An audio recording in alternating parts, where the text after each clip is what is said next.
Welcome back to Get Set Builds. In our last episode, we took a look at a rudimentary way to build a keycard system in order to lock doors. In our last video, we looked at a key reader that used a card tray and a button to open the door.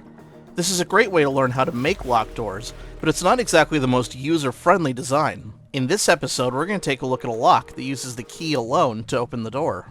Note that if we attempt to use the wrong key, the door will not open. In order to build this, we're going to elaborate on the design we used before. However, in this lock, when we enter the keycard into the locking mechanism, there's a slider which is pushed by the keycard. In order to ensure smooth operation, the card reader has a wedge, seen here in blue, which guides the card into the card slot. The slider is connected like the button in our previous design using current position. This causes the wedge to send a signal anytime it's been lifted up. The slider is connected to a greater than comparison gate. The slider is set to register as a percentage, so it should send a numeric 1 when it is active. But to be safe, we have the slider set to anything greater than 0.5.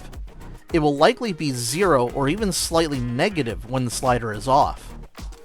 This is connected to the AND gate that we used before. The other input of the AND gate is attached to a touch sensor, which is just above the keycard.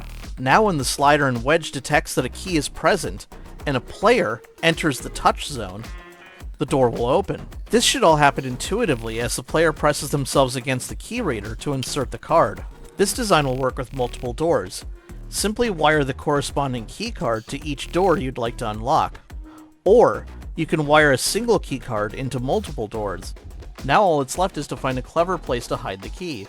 Have fun out there, and I'll see you next time on Get Set Builds. Wait. Uh-oh.